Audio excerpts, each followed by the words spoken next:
Welcome to the first episode of PortfolioCast. Today, we're speaking to Ben Legg, founder and CEO of the Portfolio Collective, which aims to support both new and experienced portfolio workers. Ben started his portfolio career around a year ago after 15 years of being a CEO at tech companies across the globe. He now has a portfolio career as a CEO mentor, board member, and career advisor. So, without further ado, here's Ben. Hi, Ben. Hey. What gave you the idea to start the Portfolio Collective? So it kind of crept up on me over a few months. So during lockdown, I was running a weekly workshop offering career advice to friends and family. It's just kind of a Zoom. Anyone asks me career advice, I say turn up on Wednesday and join in the conversation. And as the lockdown got more and more deep and more and more people got put on furlough or laid off, etc., I started to ask myself, why am I helping people polish their CVs and apply for permanent jobs that either don't exist or have 1,000 applicants for every job? The reality is there just are less permanent jobs in existence. And that's, yes, it's been exacerbated by coronavirus, but the reality is this was a long-term trend that's been forecast by the OECD and others. So in the end, I said, I want to be really helpful. I'm going to turn my weekly workshop into helping people find other types of work beyond a permanent job. And started doing a ton of research and meeting all sorts of cool people and realizing there's actually, you can have an amazing career, a portfolio career, by doing a combination of being paid per hour, being paid by the day, being paid on a deliverable, collaborating with startups. It goes on and on. We can go into many depths. And I thought, that's kind of what I have, but everyone's path's different. So I have a portfolio career. Other people probably need to build a portfolio career. I want to help them do that. And I realized no one else was really doing it, I think, the right way. So I said, right, I'm going to try and build this thing. Fantastic. For a lot of people, they don't necessarily understand kind of what a portfolio career is and kind of what it consists of. So could you maybe just give us a bit of background about that? Sure. So a portfolio career really is, it's a career in which you do not have one boss or work for one company, but you have multiple sources of income. At the simplest level, that's it. Now, there are lots of subtleties to it. So some people might think, oh, well, that's called freelancing. I might argue that freelancing is more like getting paid per hour, but you don't work for a company full time. A portfolio career is much broader than that. So we basically say, what are all the ways to monetize your skills? I say you can certainly charge by the hour, you can charge by the day, but there are some people who work for free for startups in return for stock options. There are some people who write training courses, upload them online and get paid every time someone watches a course. There are some people who do board jobs or temporary jobs or advisory board jobs. There are others who teach people what they know and get paid for it. So it's basically multiple sources of income and multiple ways of making money. That's where the Portfolio Collective is focusing, is on people who want to have an amazing, differentiated portfolio career. So somebody who has a full-time job, what do you think would be the main benefits that you would espouse for a portfolio career for somebody who's worked for the last kind of 20 years within a permanent role? Yeah. A few things. First of all, on average, portfolio career professionals earn significantly more than people in permanent roles. That's not a bad starting point. Significantly more, often 2 or 3 times as much per day or per week. The key is that how do you fill your time enough that you can you continue to earn more. You get a lot more freedom. So typically you can work from anywhere. You're less tied to working with one team or one office, so you can work from home or work from abroad. You can work for companies internationally, etc. With a portfolio career, you work with multiple teams on multiple projects. So if you are easily bored or want to have a lot of diversity and intellectual stimulation, it can be really good.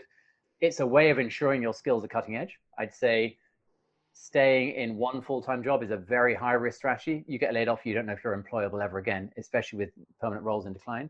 In a portfolio career, you have to stay cutting edge, otherwise you'll never win business. And so you're employable, your skills have a value, etc. For some people, they don't want to work long hours. They want to work 20 hours a week, 30 hours a week. With a portfolio career, that's much easier. Even for those who are in permanent work, they might want a side hustle, a start of a portfolio career, because it's extra income. It's a safety net just in case they lose their jobs, etc. So I think for almost anyone, unless they're in a full-time job that takes 80 hours a week and they just have no spare time, or they have a family situation where they don't, but anyone where they have a full-time job, have a bit of spare time, or just want to optimize their life, I think portfolio career is a really exciting thing to do. It's something that a lot of people have tended to kind of gravitate towards without necessarily formalizing it with a name. Is that the kind of thing that people have been talking about? Yeah, there's definitely a lot of it when people say, so what is a portfolio career? What's the portfolio collective? And I tell them and say, I think that's what I've got. So actually, there are way more people who do it than the record suggests. So, for example, I think in the UK right now, officially there's about 300,000 people with portfolio careers. My guess is there's probably 1 million already, although there are probably a few million, 3, 4, 5 million in 5 or 10 years' time. So it's a rapidly growing way of working. The other interesting fact, again, I'll just use UK stats because I know them better, but of the 32-ish million people in the workforce in the UK, 16 million people have a side hustle. So 16 million people are saying my day job either doesn't pay me enough or isn't fulfilling enough, or I've got other interests and I think I can monetize them.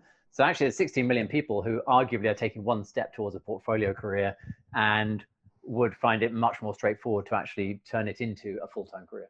You've had kind of side hustles for as long as you can remember. How did that influence you in terms of your path towards becoming a portfolio career professional? Yeah, so some of it was just for fun. And I guess, so for example, as a teenager, I used to buy and sell things. I've done all sorts of random stuff in holidays, like putting up scaffolding, making sandwiches, working in a pub. So it's a mixture of sort of side jobs and then side hustles where, are kind of doing a little bit of trading or whatever it might be. Those I would argue were just mainly for money. But as I became more professional, I started doing things like making speeches at conferences or working with investors to help them with due diligence or doing a bit of consulting or joining boards. And I was doing that even when I had a full-time job. I just had to restrict myself to, say, 5, 6, 7 hours a week because I had a full-time job. So I guess when I decided, and it was only a year ago, I said, I think I'm going to have a portfolio career and not have a day job, that I had to say, what can I do? And actually spinning up my side hustle into 20 hours a week of paid work was quite easy. Getting from 20 to 40, 50, etc. took a bit longer because then I had to say, right, I've got room. I want to be selective. I want to do something that pays well, is interesting, working with great people, and trying to be fussy while also realizing that you can't do nothing because that's not productive. So, but I think having a side hustle, if you have the luxury of time, you have a day job, but you want a portfolio career, I would absolutely say start a side hustle first. Ideally, the side hustle is the thing you're going to turn into a career. It doesn't have to be, but it means that you probably set up a company. You probably have a business bank account. You know how to pitch for work. You start testing supply and demand. How much demand is there for your services? How much can you charge? It makes it much, much easier to quit the day job and go all in on a portfolio career if you've been getting ready for some time. I think that it's a really positive thing to do even before you start a portfolio career, just because it also gives you a bit of knowledge about what to expect. So at the moment, obviously, economic conditions are constantly changing. So why do you think now is a time when portfolio careers are going to expand? Sure. So let's start with some of the market data, and these will ballpark because I'm sure they're changing all the time. But the UK, when there's full employment, there's something like 32 million people have jobs because they want to work. Right now, there's already something like 3 million unemployed, about 9 million on furlough, and about 3 million self-employed people being paid by the government to do nothing. So that's 15 million people. Now, depending on which economist you believe, it seems likely that only something like half the people on furlough will get their old jobs back. Maybe it's 2/3. But whichever way you look at it, there will be 5+ million people unemployed in the UK. And it might be 8, but let's even just assume 5, 6 million. If you look at the number of permanent roles posted right now, there's about 400,000. If you actually work out which of them are real jobs, not duplicates of jobs or jobs that have just been filled or jobs that will never be filled, it's probably more like 200,000. So sticking to neat numbers, you've got something like 5 million people applying for 200,000 jobs. The maths doesn't work. So most people out of work will not get a permanent job in the near future. But then there's a much bigger trend going on, which is most companies want less permanent headcount. They don't need as much. The world is changing so fast that you don't want to build big teams because all you're doing is building big teams and then shutting them down again because the world changed. So companies want to be more nimble. If they want a project to test something new, they'd rather do it with freelancers or consultants or external experts rather than with internal employees. There might be a couple of internal employees, but there are a lot of freelancers. If you want an expert, you probably can't employ that expert full time. So you bring them in for a project or for a few hours or for a few days. You want to build a new marketing campaign, you probably outsource it, whether it's to an agency or an individual. You're in a hurry to staff a team, you staff it with contractors, maybe some of them become full time. So there is a boom in companies outsourcing work on various forms of part-time basis. In fact, in an interview, I think from this year, or an article from this week, something like 25% of all companies are planning to increase the number of people that they hire in a kind of non-traditional outsourced way. That's much more positive than the permanent jobs plans. So there's not much chance of getting a permanent job. There's a ton of other interesting work. So what that means is a lot of people who used to have a permanent job, now they need a portfolio career and they need help. And what I want to do is help them make the transition, get started, win their first piece of work, win their second, win their third, and then over time build a sustainable portfolio career. So I just think the timing's perfect. And I kind of looked at the market and said, is anyone doing this? You would have thought there is someone, and couldn't really find anyone. So there are plenty of jobs boards. There's platforms like Upwork where freelancers can bid for work, companies can post work. But we actually found 86 of those platforms. So for a freelancer or a portfolio career professional, just working out what are the platforms and how do you use them is really, really complex. There are training courses out there, but most of them will train you leadership skills, presentation skills, maybe even how to create a startup, but not how to build a portfolio career. So we basically said, let's build a community of portfolio career professionals and offer training, community, networking, etc., to help people get started successfully and then just continue to optimize their portfolio career basically for as long as they want it. Yeah. There are going to be a huge number of redundancies, and the majority of those redundancies aren't necessarily going to be from the jobs that are there no longer needed. The reason is purely financial. Yeah. So there's going to be so many companies with brain drain. They still need to perform the tasks that these people were doing, but there is no way that they can bring them in full time. Using portfolio workers and freelancers to be able to fill that kind of brain drain that the companies are having is going to be absolutely essential for the economy to recover, because without them, companies aren't going to be able to function. Yeah. The other thing I would add is that companies don't need to sub-optimize and say, who's the best person we can get through the door in our town? Now that everyone's working from home, companies are saying, I can get really good people because the whole world is my talent pool. And so from that perspective, it's like, do I want to get a mediocre person from my own town because they live within a few miles of the office? Or do I want the best in the world and the best value in the world? So the best combination of skills and money. And most companies would rather have the latter. And so there's also an element of, with everyone working from home, it's much easier to pull in contractors or freelancers from somewhere else in the world. Yeah, 100%. The number of roles now where location is just left blank. It just shows how different things are. But there's not really any need to search within a specific geographical parameter now. So I've got a one-person consulting business because it's me, but I outsource loads of work because I've normally got too much to do. And I probably outsource to between 5 and 8 people per month, whatever it is I'm doing. None of them live in London. They all live either elsewhere in the UK or somewhere else in the world. I've definitely got people in the US, Canada, India, Pakistan, Singapore, the UK, and the Netherlands, and probably more. But that's a pretty good list. It basically means I can just find the right person for the job and not worry about geography. Yeah, I think especially during lockdown, more and more people have seen that you don't need an office to be productive. Maybe that's potentially another reason why we're likely to see an increase in portfolio workers, because people realize, oh wait, I can work at home. Yeah, absolutely. Yeah.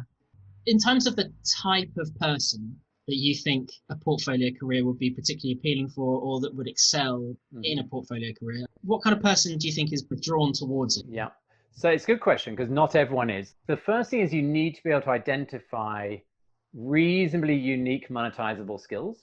Now, it doesn't mean you have to have them on day one, but you need to be able to develop them. So one of the key things I think that differentiates portfolio career professionals is they're not scared of much. If there's a project out there that they haven't done before, they'll work it out. Now, it's normally peripheral to their skills. So there's an element of fearlessness is if my client has a problem, I'll help them solve it. I don't need to be taught how to think. I don't need to be taught how to do things. I don't particularly want to have to do things according to a certain company's process. I like problem solving. I like serving clients. I like trying new stuff. There's an element of fearlessness in there. There's an element of self-motivation. The reality with a portfolio career is It's not like with a permanent job where you have to put a lot of work into landing the job and, getting up and running quickly. And then to a certain extent, you can get into a rut, into a routine where you just do your job and you turn your brain off a bit, or you kind of slow down your pulse a little bit. In a portfolio career, any client could bin you at any stage. Any bit of work could roll off at some stage because the project's finished or the client ran out of money or the plan changed or whatever it might be. So you need to be constantly hustling to say, how can I get more work from the existing clients? How can I win new clients? How can I develop my skills to be even more future-proof or valuable? So there's definitely an element of a real drive to grow yourself, grow your client list, etc. Now, obviously, with that comes networking, and not necessarily old school networking of hanging around in clubs, but getting active on LinkedIn, getting active in groups, trying to discuss and work out the future, staying in touch with former clients, that kind of thing. So definitely a bit of fearlessness, a lot of self-motivation and self-improvement, a decent amount of networking, and then just the usual thing that big companies would want too, which is just professionalism. When you apply for a job, you do a really thorough job with zero spelling mistakes and awesome thoughts. When you deliver a piece of work, you do such an amazing job that you win follow-on work at some stage. You can't afford to be sloppy at all as a freelancer because no one will hire you back. So they're probably it. I say the fourth skill is something all organizations want. The first three are probably slightly more focused on portfolio career professionals. Sure. It sounds like the kind of person who would be naturally entrepreneurial anyway. Yeah, I mean, if you think about a portfolio career, it's effectively you're a startup CEO, but it's a company of one. Yeah. What do you think the potential is for kind of portfolio careers to develop into new startups? I mean, we saw a huge boom in startups kind of around between 2011 and 2016. Yeah. Do you think that a portfolio career is essentially just a precursor to a startup? I think if you do the numbers, it can't be for everyone. The reality is there's going to be millions of portfolio career professionals in every developed economy. Not all of those can turn into startups, or we'd have millions of startups. But could it be the springboard for a lot of people to turn what starts off as a service or a product idea into a company? Absolutely. The other thing is I work with a lot of startup CEOs. One of my portfolio jobs, as it were, is mentoring startup CEOs. A lot of them have a portfolio career to fund their startup. So it's a way of making money with a certain skill set while you try and build a company on the side. And sometimes they're linked and sometimes they're not. And also a lot of people choose a portfolio career because they don't want to manage a team anymore. They don't want to work 40, 50, 60 hours a week. They'd rather work 20 or 30 as well. So there are a lot of motivations for a portfolio career, and not all of them is I want to change the world. Some of them is I just want to be really, really good at something, make a few clients happy, work from home, spend a bit more time with family, whatever it might be as well. And there are those that want to change the world. There's obviously ways to start which will give yourself the solid foundation that will allow you to kind of grow quicker. So what advice would you give as they're starting out? Yeah, so there's a few steps you really should go through before launching in. If you just launch in, you might win work, and then you might let that define you. And it may or may not be the right work for you. It may or may not be the right rate. It may or may not be the right client. So there's a risk that you get into a different type of rut from a permanent job, which is the wrong kind of portfolio work. So it is good if you have time to take a step back and say, why don't I launch myself correctly? There's a few steps to doing that. So the first one is to really think through, what are all the skills that I have or that I would love to learn? How valuable are they? How much in demand are they? And what am I going to do to define my special skills, enhance my special skills, etc.? Just really just saying the best portfolio career professionals stand for something. They are great at something. They differentiate themselves. What's that for me? Then it's getting the word out. And there's the obvious things like do an amazing job on your LinkedIn profile to stand out. Build a website, even if it's only a one-page website, that really explains what you do. Those two things alone help say to people, I'm professional. You may or may not win tons of work from it, but when people are thinking of working with you and check you out, they'll check your LinkedIn and they'll check your website. So make sure they're awesome.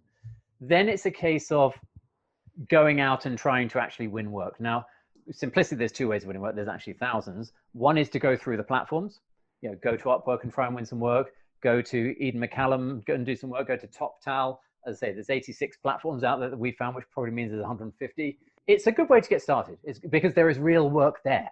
So if you can win it, there's jobs now. They're also more competitive. So you need to really put a ton of effort into your profile on those platforms, thoughtful sales pitches, etc. But if you can do it, it's a fantastic way to get started. You can actually fill your whole calendar with work from platforms. So that's a good way to get started. What I've found, and again, I have met with and interviewed hundreds of portfolio career professionals, is typically the very best work comes from network. It might be former colleagues who are still at your old company and want to bring you back. It may be people who work with the one company, they've moved on. It may be because you are helping out on an accelerator with startups and one of the startups says, can we hire you? It could be because you were working with the charity, met someone at the charity who actually also has a company. Get out there, network in lots of different ways. There's so many ways to do it. And that tends to win you bigger pieces of work with less competition, because they often say, can you do this work? How much will you charge? They're not asking 100 other people to apply. So it tends to be better quality, better paying work, but that takes time. That can take 6 months or 12 months to fill your whole calendar with that. So I'd say you probably want both. Win work through the platforms while trying to win more work through your network. The other thing I would just say, and it's less about starting out, but in your mind, don't think the way you make money in month 1 is the way you make money in month 12. The reality is you need to keep iterating, because whatever skills you have today will be commoditized. So you've got to constantly say, how do I get better at this to stay ahead of commoditization? And I think that one of the boundaries that's kind of traditionally existed is, the element of, I'll get lonely if I'm not working in an office. But I mean, the reality is almost every single person across the UK is now working from home. So in general, I agree with you. So in the world pre-lockdown, a lot of portfolio career professionals did say it's a bit lonely, and not because they're working with lots of human beings. So they're getting human traction, but the teams they're working with keep changing. So there's an element of you don't belong to a tribe. Whereas if you're in a company, you belong to a tribe, your tribe is your work colleagues. But the people who used to work in offices feel a bit lonely now. There's not as much camaraderie as there used to be. But the other thing with portfolio career professionals, the ones that have had the most successful careers are actually very good at staying in touch with clients, staying in touch with friends. They often do something in the community, often have great family lives because they're working from home more, etc. So they compensate for the lack of being in one team at one company with other ways to stay plugged into society. Sure. What do you think the definition of a successful portfolio career is? It's a funny one to go, but the first thing I'll say is every single portfolio career is different. Everyone comes from a different place. Everyone wants different things out of life. Everyone has a different family situation. Everyone has different financial needs. Everyone has a different skill set. So I'll hazard a guess that I've chatted to 300 portfolio career professionals in the last 3 months and read a lot of articles that cover more. I haven't seen 2 careers that are the same yet. So there is a wide variety, but if you try and hazard a go at what does success look like, number 1, you stand out, meaning you either worked out a unique way of serving clients or a unique way of monetizing your skills that you can kind of say I'm the best in the world at something. Now, you may or may not be, but other people think you are. I mean, the reality is you might be an amazing videographer and people think you're the best, but there's other 50 people with the same skill set. But people think this person is awesome and you think, hey, I'm pretty good at this. It's a mixture of the feedback you get from clients, the quality of your work, the rate you can charge. So just being really good at something. The second is balancing the portfolio. So never having a month off unless you want a month off, which some portfolio career professionals do take a month off in the summer or whatever, but constantly just keeping an eye on the portfolio and seeing how that project's rolling off then. How am I going to fill the gap? This work is boring me. What do I do to replace it? This skill is getting commoditized. How do I either improve my skill or find a different skill? So there's just a constant sort of continuous improvement and fine tuning. And one of the reasons it's called a portfolio career is you should treat it like a financial portfolio manager manages their investments, which is I need to invest more here, less here. I need to keep an eye on trends here, etc. So there's that. I'd also say, just as with most things in life, balancing your portfolio career with your life. So making sure you can fit in exercise, fit in family time, fit in travel, whatever it might be. Most of the best portfolio career professionals also work for some kind of charity and they offer their skills for free to a charity, or some other good cause as a way of giving back as well. So trying to get that whole balance, you can really have an amazing life if you get it right, but you've got to be constantly fine-tuning it. Such a kind of wide concept that I guess that the definition of success is going to be entirely different for different people. Absolutely. How do you think that your life personally has changed since you began your portfolio career? Yeah, the first thing is more working from home for sure, just a very practical one. I'm now in my garage. It might look fancy, but that's an IKEA wardrobe with a nice coat of paint. But this garage used to be part gym, part parking space for prams and other junk. I had to tidy it up and use it. On the plus side, that meant I was mentally prepared for lockdown when it came because I knew I'd be spending a lot of time in here. So that's one. I have built a spreadsheet that forecasts my cash in and cash out every month. I never used to do that because I kind of knew my expenses and knew my income. So now it's like, okay, which jobs will pay when, and what expenses do I have? So that's just a practical thing. Is you need to manage your money slightly more closely. I have way more intellectual stimulation. I'm not just thinking about one industry now. I'm thinking about multiple industries. That's really cool.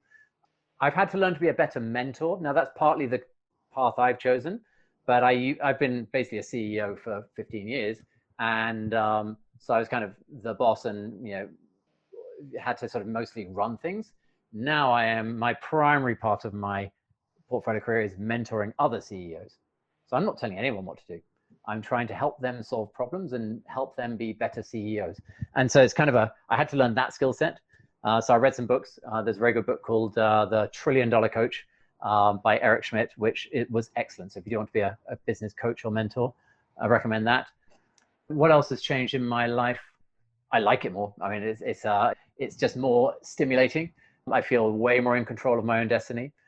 More time at home, which is not just working. So now and again, if I got a free bit of time at lunchtime, I can go for lunch with my wife. I can take my daughter to the park or things like that. So there's not a lot because I'm working hard, but probably more than I used to do.